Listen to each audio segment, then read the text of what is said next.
welcome to the Crypto Blue Hour. I'm Eric, this is Charlie. Every week we get together and give an insider's perspective of things going on in the crypto industry. Today's a special episode for me. We're going to be going into NFTs and kind of just breaking down some of the core concepts of them. Yeah, so I wanted to ask Eric a bunch of questions about NFTs because initially the interest in this space of DLTs and blockchain, I think the genesis of it was slightly different for the two of us. Similar, as we've discussed, when it comes to like having an asset that's something that's more accessible than others is certainly a common strain. But then when it comes to me, it's more like infrastructure around banking or lack thereof in places. And for Eric, something that was really surprising to me was his interest in NFTs. NFTs get a really bad rap for really no reason, in the same way that anything does, right? Like football gets a bad rap, surfing gets a bad rap, golf gets a bad rap. Things get bad raps all the time. But NFTs in particular are, I think, really interesting and innovative. And the only person who I can really talk to them about, not that I'm a knowledgeable person to speak to, but I mean, Eric is involved in several projects and he has been for much longer than anybody I personally know. And in addition to that, he's a part of the community very actively in person in Austin. I know that he goes to meetups every week and he's been doing that for quite some time. And there are a lot of people who are interested in this space who know nothing like me and at least think that there's some promise or interesting technology there. And then there are others who are extremely, extremely in the weeds. And Eric, I think, is one of them. So it's a pretty unique perspective that he wouldn't kind of push on his own. I don't think he would necessarily tell you that if you met. I know he wouldn't tell you that if you met him. But I think it's important for us to give him the spotlight here and hear more about it. There's some interesting stuff that I wasn't aware of until he and I were talking about it. So anything you want to add before I ask you what is an NFT? It just shows you how early this space is that I'm kind of somebody who has a lot of information on it because I'm a dumbass, dude. But I bought my first NFT. I started investing in NFTs over 2 years ago. It was like the end of 2020. And so something I kind of happened into just organically. And it has been something I really enjoy. It's just a part of crypto that I think is super interesting. So we'll leave it at that. For as far as I'm active part of many communities and even in-person ones. There's one called NFT Wranglers here in Austin that we literally meet up every Wednesday and in real life. And it's people who are interested in the space, which is cool. There's a plug for NFT Wranglers. It is cool. I haven't been for that, but yeah, it is pretty freaking cool to meet up with people in person. There's this Empire DAO thing here in the city that's really, really cool. There was very, very closely affiliated with Solana, and there's a little bit of, I haven't spoken to Mike, which is the guy there. So I'm not so sure how active it is right now, but I've heard conflicting things. But nonetheless, meeting in person to talk about these things, I think, is pretty awesome. So to do it on a weekly cadence is cool, and Austin's where it's at. But like, tell me, okay, so regardless of that, so like, we can start in a few different ways, but I guess that like, what are NFTs and how are they different from other cryptocurrencies? I guess is a good place to start. Yeah, I guess the main thing to give it like just the shortest sentence I could is that an NFT is a digital asset that has embedded authenticity and ownership in it. So one thing that NFTs that makes them really cool are that you can certify who owns certain things. And that's the base level for what gets me excited about it, because it's very hard to show that you own something on the internet. For the most part, you need a lot of real world things to prove that you own assets. And with NFTs, you can prove ownership through blockchain, which is cool. And how they differ from like a traditional, so like an NFT versus a Bitcoin. Both NFTs and like cryptocurrencies are based on blockchain tech, but NFTs are like non-interchangeable and represent a specific asset or a piece of content, while like Bitcoin is fungible and interchangeable assets. So an NFT stands literally for non-fungible token, and fungible being like, there's going to be 21 million Bitcoins. An NFT is its own token, and it can be part of a collection where there's multiple. Like one of the most notable are called CryptoPunks. There are 10,000 pieces of like randomly generated artwork on the blockchain, but there's only 10,000 of that collection. In the same way you'd get, at a base level, like X amount of rookie cards for a baseball player, like Mickey Mantle rookie cards, But those aren't exactly. You keep printing those, and it's not a token and fungible in that way. And you can't validate necessarily. Like you could potentially counterfeit one of those, right? Like Yeah. Well, I was just talking more versus like Bitcoin, like an actual currency versus an NFT. But yeah, yeah, I mean, you could try and yeah, counterfeit yeah, a rookie card if you wanted, yeah. but there's I have no people. idea. I honestly don't know, but Yeah, I'm pretty sure there's like people whose jobs it is to certify the legitimacy of things like that. yeah, Which that makes on a sense. blockchain you wouldn't need to, because you'd be able to say, oh, this company, we can actually see on the blockchain where this originated from, every person that it's touched hands, how much it was bought for or transferred for each time. So there's really cool things around. In the art world, they call it provenance. You can see exactly who's owned it and when it's changed hands and how much it costed each time.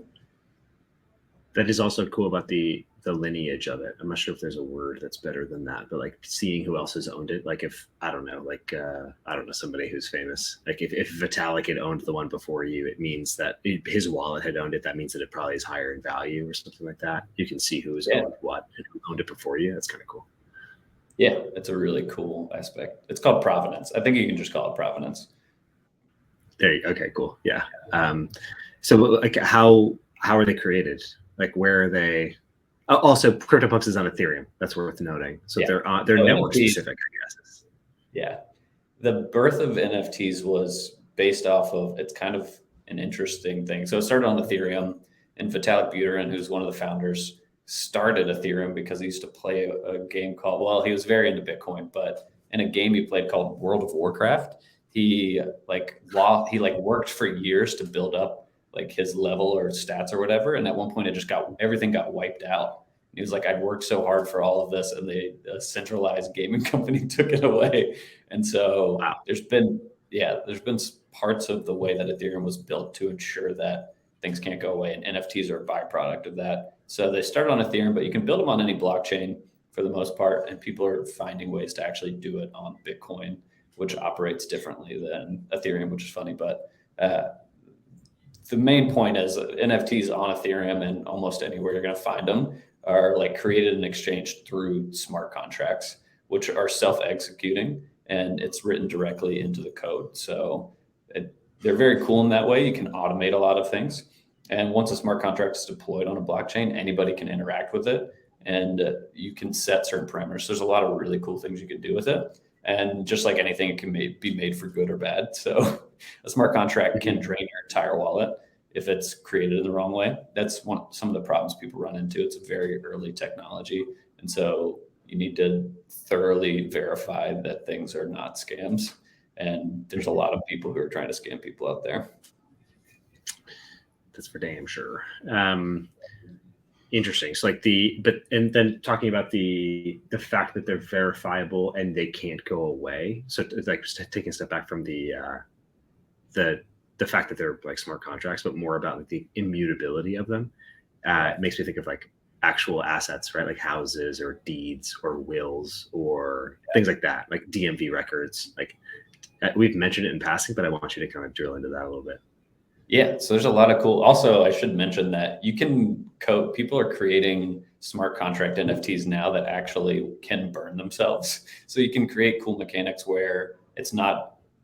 I mean, the smart contract's immutable, but your token can actually be taken from you depending on what you do from the smart contract. So there's really cool things there. But also, you mentioned DMV. The Tezos blockchain right now is doing a pilot program with the California DMV where they're actually doing card titles and transfers of card titles on a blockchain through Tezos smart contracts, which is really interesting. And the goal is to have their entire database for cars for the DMV on a blockchain so that you could do it digitally without actually having to go into the DMV for a lot of that stuff, which is cool.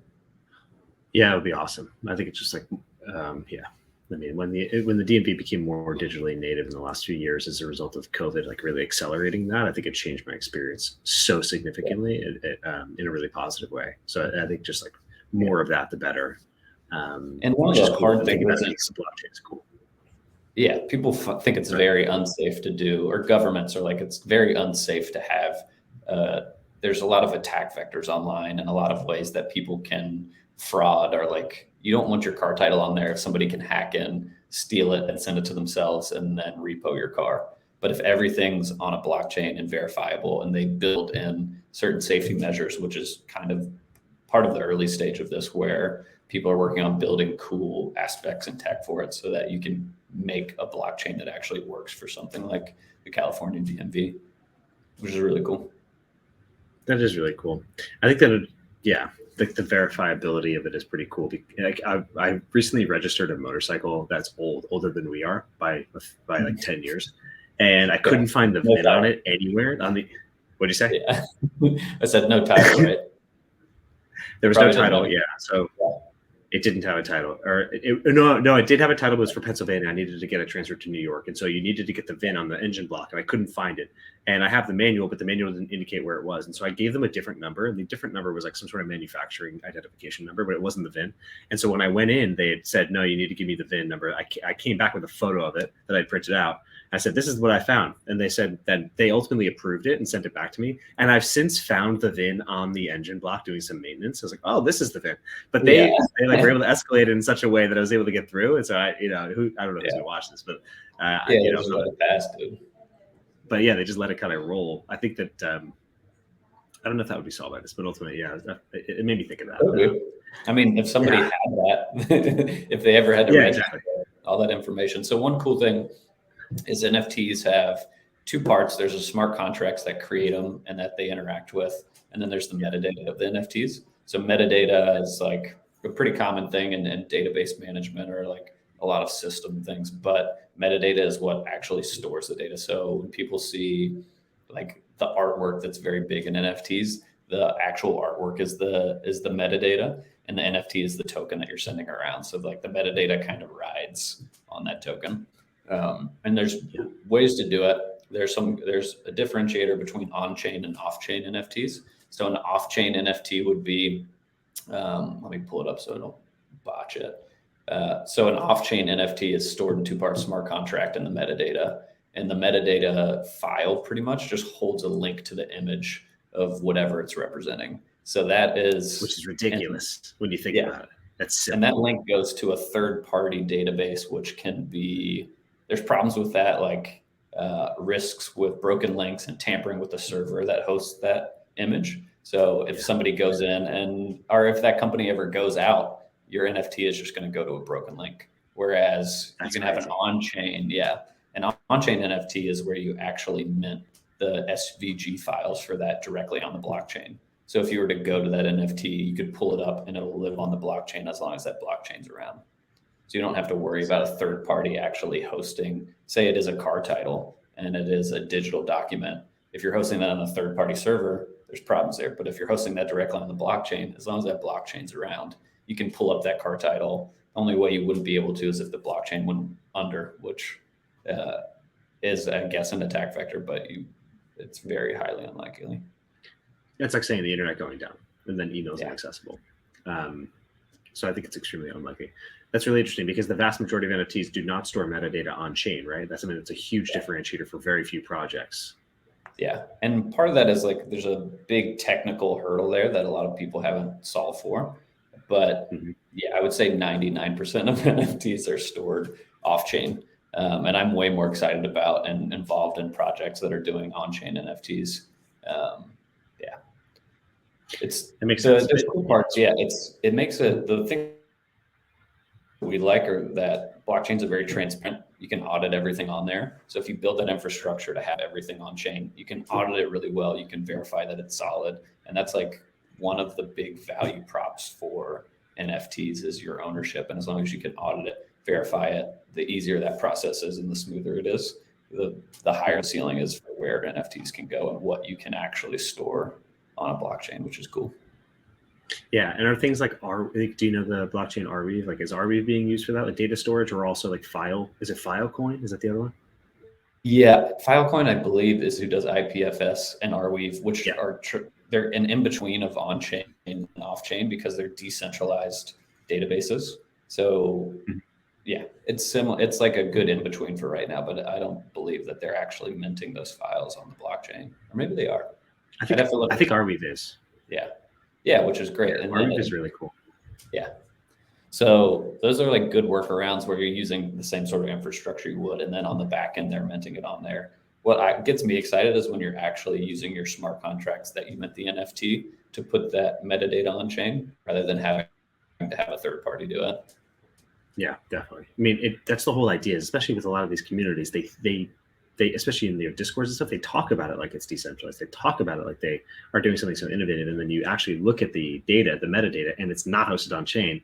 And you see that because like some crappy, they're using DigitalOcean or like some like second tier database provider, and they go down, and there's like some sort of downage or outage. And then people are showing like the image is not rendering properly, and they're like, "Oh, but it's what do you mean? It's on the blockchain." It's like, you guys didn't do the research because it's not actually on the blockchain. The smart contracts are. So it's it's counterintuitive. And I remember when you explained that to me the first time, I was shocked that the vast majority don't hold that data on chain, because that seems to me like the value proposition. Yeah, it's the cool part. I think people who haven't owned an NFT, they don't quite understand, because what got me into it, and one of the most exciting things, one is owning a piece of art is really cool, but I also got involved in a digital scavenger hunt that happened on chain, where like a community of people was unlocking NFTs and kind of solving riddles and doing like puzzles and stuff like that, which to me was an experience where I was like, this is a really cool use case for it. And we were like a group of maybe 60 people from like all across the world doing it. It's like, this slaps. This is like certifiably awesome experience. And those people I still interact with to this day. It's been, 2 years now about. And so that experience is something that you can't really quantify. Same way, like people really like collecting old cars. People really like collecting these French things. People are into weird hobbies like birding's not weird, birding's cool. But if you're into these sort of things, there's something that's not fully tangible about doing it or owning certain things or being part of a community, that if you just hear about NFTs and that some of them are very overvalued, you're like, well, that's dumb. But people don't know that Starbucks is putting their loyalty program on a blockchain on Polygon, where they're minting NFTs that give you certain access or passports into stores, and they're doing really cool things with that.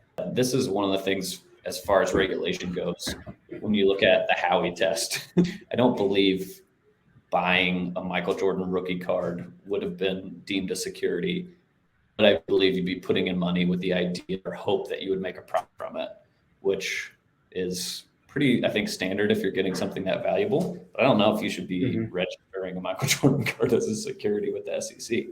And digitally, I just think we need different buckets for things, because you have art, collectibles, legal docs. You can do fractional ownership of businesses. There's some cool people in Texas doing things where you can mint an NFT, which is part ownership in a bar. And then based on that, you can get profits. You can help make decisions. Yeah, there's things like that we just don't have the legal framework for. And using the Howey test is, in my opinion, and I'm not a lawyer, but feels like a busted way to look through, like looking at a piece of art through that lens on a blockchain doesn't make sense.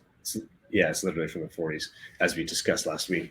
But it also fractionalization of membership at a golf course, or so the ownership of a golf course. Like currently, if you belong to a country club, the regular model is that you pay a fee and it's annualized, and it grants you access to the club and then the amenities of the club, but you have no return and you can't sell your membership. You can relinquish your membership, and all that is a sunk cost. Whereas what you could do if you had an NFT ownership, you could actually make it such that, there probably would need to be some sort of like making sure that you don't just like give it to somebody who maybe is not a good fit for the community. But and so I don't really know the solution, but there is Links DAO that's working on, for actually, you buy these NFTs. There are multiple tiers, and it allows for you to have not only access to the club itself, or a certain number of rounds, or a certain number of guests, or it's really, really interesting. And then those are, you can transfer them, you can sell them, which is really, really interesting, because it allows for you to have a stake. It provides ownership, fractionalized ownership of a golf course, which I think is fascinating. It's so cool. And like for you, who is very interested in golf, that's such a unique thing that it would be hard to be a fractional owner of a golf course right now. Yeah, and it opens up the opportunity for something like that you're super excited about. You're in your early 30s, and you can be part owner of a potential golf course for it's cool. $1,000, which is crazy. Yeah, it's amazing. I think it's really cool too. One thing we didn't talk about is the risks. Like, do you have anything? You hear about risks. You hear about what are they, celebrities who buy NFT all the times, and then they have like their wallet drained. And like it doesn't really matter because they don't need the money necessarily, but I'm sure it happens to a lot of the people who don't make the headlines. What are some of the risks or stuff like that with NFTs specifically? Did you have anything on that? Yeah, there's huge risks when you're operating on a blockchain with signing bad transactions that drain your wallet. And people will specifically send phishing emails, try to get you to click on links through social sites like Twitter. North Korea, very notably, has been using LinkedIn to create job posts. And people apply, they send you a document that you download, and then that puts malware on your computer. There's very targeted attempts because if you have 6 figures in a wallet and you're interacting on that computer very regularly, you can get drained quick. So that's a huge risk. That's one thing that is a big blocker and makes it very early in this space, is that you need to take the ownership of your security super seriously. You need to not buy things willy-nilly. You need to make sure that the team's right, that you're verifying that an actual email or a Twitter account or a link, like everything you need to verify. And hopefully the technology will catch up where it becomes much safer, and people are working on that because it's a big problem, but that is the largest risk. You don't want to lose something that's valuable. Yeah, smart contract risk, I guess. So like with smart contract, I think that there are some really cool teams who are, so I think that like when it comes to smart contracts, we'll talk more about this in a different episode, but there are all these ways that you interact with them, and they're usually through wallets. And those wallets right now, most popularly, especially for EVM compatible or Ethereum compatible virtual machines. So Ethereum being the best example of that, and the largest, especially with NFTs, is going to be MetaMask. And MetaMask is a decent experience. It certainly has a learning curve, but it's relatively simple. But what it is it pops up and it says you have to sign a transaction in order for it to actually have access to your wallet or the assets inside of it, so that you can then subsequently swap or trade or whatever it might be. And when that happens, it's usually linking you out to a page that's maybe not that intuitive to read, and you don't necessarily know what all of the calls are, what APIs it's using, what the smart contract says. But there are third parties now that are introducing themselves that are like it's a lay person. It allows for you to like make it human readable. So it provides a summary of what the interaction actually is and the actions that are going to be taken, and it actually is categorizing risk, sort of levels of risk when it comes to interacting with those smart contracts. And then wallet hygiene is really important, which is not that common to talk about, which is you should oftentimes go through and make sure that your wallet is not connected to any, or like not authorizing access to your wallet, or it's not actually it hasn't approved. Or you should not just like omnisciently or always have approvals on for smart contracts that you've previously interacted with. You interact with it and then you remove the approval, you revoke it. That's the best wallet hygiene way to go about it. You don't just always have it approved, because then you have a massive vulnerability there. If you have no smart contracts that you're interacting with, or none that you have approved to have access to your assets, then it can't. You're not interacting with any smart contracts. There's no smart contract risk in that issue in that point. So I think that there are ways to mitigate the risk. It's not just like a wholesale thing to say that everybody's always exposed to these risks, but it's just not something that's very commonly spoken about. And so with the MetaMask thing in place, there are people who are solving retroactively for the issues that it presents. But I think even more interestingly, there are a lot of people who are building other networks that are not Ethereum and are sort of parallel to Ethereum or even different than Ethereum, that are much more intuitive and much easier and much more human readable, that just aren't very popular just yet. And it'll be interesting to see in 5 years which are like where maybe there'll be a specific network that's for art, or there is specifically for like trading cards or something like that. It'd be really interesting to see that. And then maybe that'll be super intuitive because they want to have access to the people who buy the home run ball from, whoever it might be at Yankee Stadium, in 2000 or whatever. There's a market for these things. We just need to make it easier to use. I know, right? I have a freaking baseball I've had since I was like 14 years old that's signed by most of the members of the 500 home run club. So I'm definitely in the subcategory of like niche collectibles. That's cool. Yeah, I would say when we're talking about risks and stuff, definitely, if any of it sounds interesting to you, it's worth a lot of research and playing around. It's very cool to be able to buy things in an online marketplace that you can verify are yours. You can join communities. It's exciting, and it's one of the reasons that I'm very excited about it, and that a lot of people are very excited about it. And the opportunities are there for it to be really awesome and to open up, global marketplaces that are really cool.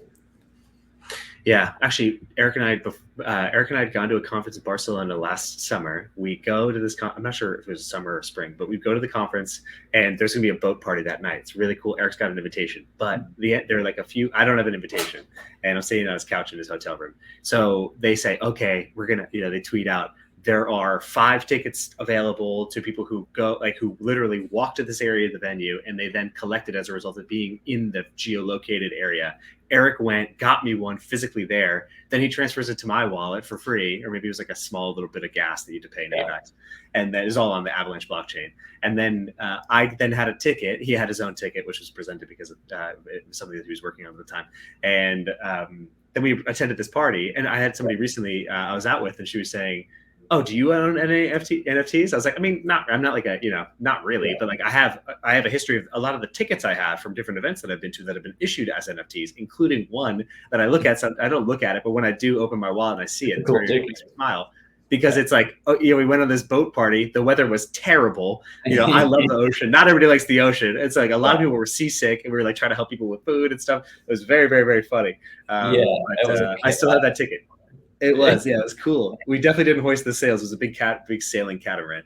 We didn't. It was just way too windy, but it was really, really fun. And I look at that. I mean, I see that ticket from like once a month, and I'm like, oh yeah, that was awesome. So I have like, that'll always be in that specific wallet on that specific network.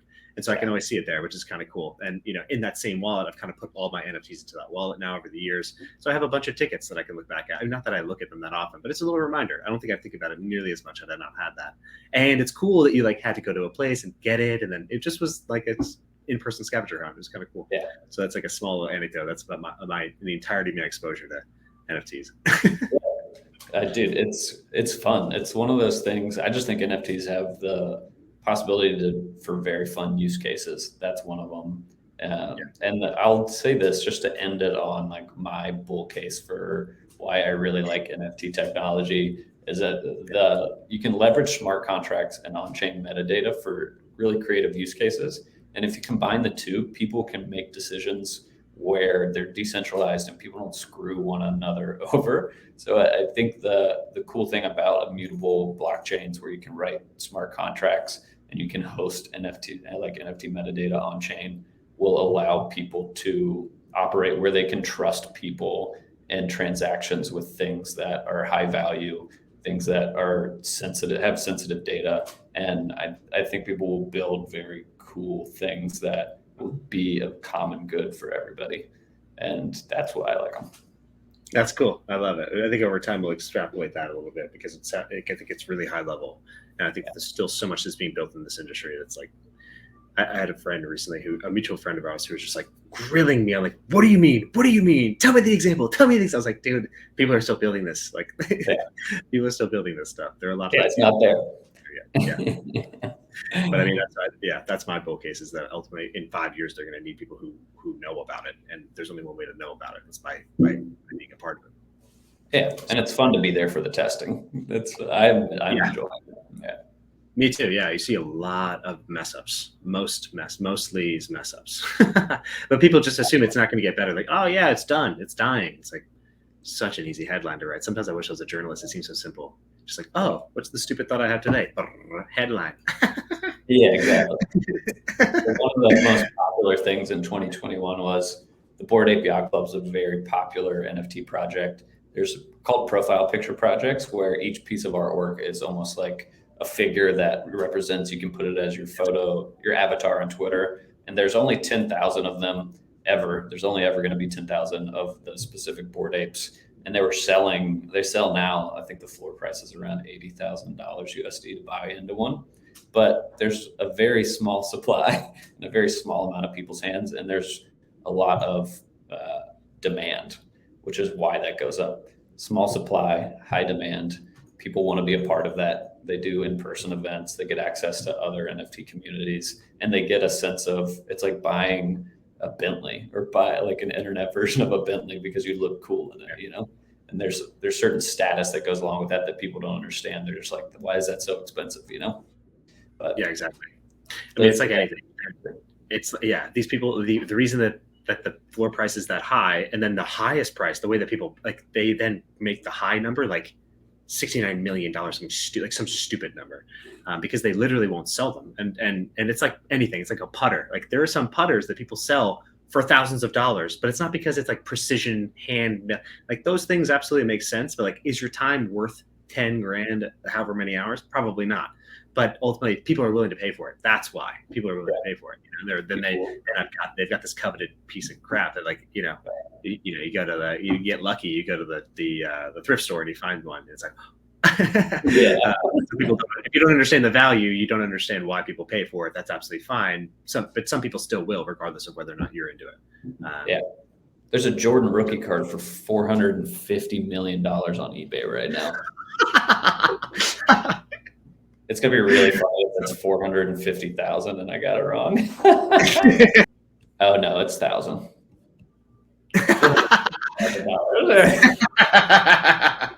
Oh, you froze like in between with a big grin on your face. That's perfect. Yeah. I'm bad with numbers. I shouldn't be in this industry.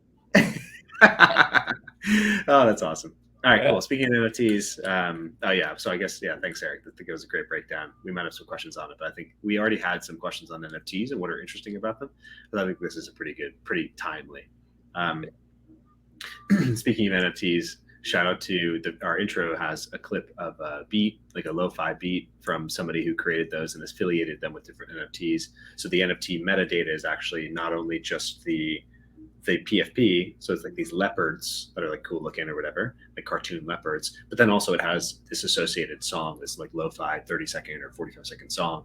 That metadata doesn't exist on chain, but it's okay. That's not infrastructure that ultimately artists should have to, the onus shouldn't be on the artist necessarily. These are things that are being built in real time, and that's not nearly as popular. So, but nonetheless, Josiah Soren, shout out to lo-fi leopards and what he's built there, because that, I think the intro is awesome, and that's a big part of it. But yeah, thanks, Eric. That was awesome. Yeah, no problem, man. We doing no hot takes? Oh yeah, sorry, hot takes. My bad. What's up? What do we got? You go first. I'll go real short since we're going long. But my lukewarm statement is I had my bike get stolen last weekend outside. Oh no! The club. Yeah, I left it there. So I got which one? The single speed I had with the. Oh no! Yeah, it's a shame. It happens, but I think that's generally bad, and that you shouldn't steal people's bikes, and that's my Oh my god, the number of bikes we've cumulatively had stolen is way too many. God damn, it's not like we have shitty luck. It's like people are hungry for how cool our bikes are. Damn, I'm sorry to hear that. I just was talking about having bikes stolen. That's too bad. Okay, so my hot take is a little bit different. It's actually a little bit controversial, but there's this author that I really like, Malcolm Gladwell. I've read many of his books. I read them. I remember reading The Tipping Point when I was in the Peace Corps. It was a long time ago, over 10 years ago, and I really liked the ideas in that book. It kind of helped me to like categorize myself as like a connector and all these simple. Like it was helpful. I recently watched him debate somebody on like whether or not mainstream media is dead, and that's like a very controversial topic, and it was done in an Oxford style, and I think it was really, really well put together. You can find it on YouTube relatively easy, I bet. But I thought that the way that he addressed his opponent, Matt Taibbi, and Matt Taibbi's sort of counterpart, extremely rudely, and I don't know that I can ever read Malcolm, I don't know if I'll ever be able to read him in the same way ever again, because he seemed like so petty and rude, and it just was really surprising to me, and I hope that he watches this despite the fact that he won't, and just like turned me off so much. And I wonder if it was a part of like a show he was putting on intentionally, or I don't really know. It's very hard for me to understand because he's such an eloquent person that it was very weird to me maybe he was arguing a side that he doesn't like. And so he decided to take low blows. But I just, as a lay person, as like a third party who just was watching a debate, who likes to watch debates, I don't necessarily I don't have any horses in that race. I think it's an interesting topic of discussion. I'm not terribly tied to one side or the other. But I just thought that the way that he addressed it was like so defensive and rude. I was like, God, like even if I didn't have a strong opinion, now I do, and it's not yours because you are an asshole.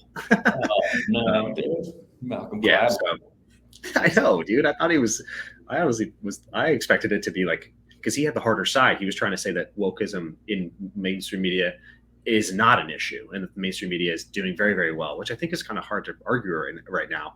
I was like, oh, looking forward to watching him, this brilliant person do this. And instead he was just like low blow after low blow after low blow after low blow on the other side. And I was like, dude, what is up with this guy? He either really doesn't believe in his side, so he can't even articulate it, in which case, why even accept it? Why even do it? I don't even know. I just was very taken aback by it. It's like, wow, this is ridiculous. Like, so next time I see a debate with him in it, I'll certainly give it a look, but I'm not going to have the same high expectations. That's for sure. Yeah, cool, man. I'll give it a look. That's by far the most controversial hot take I'll probably have. So, yeah, well, hot take. Yeah, sorry. Best-selling, multiple time best-selling New York Times author. Awesome, cool. All right, man. Well, I'll catch you next week. Let's be in the same place. All right. All right, All right, perfect, man. All right, cool.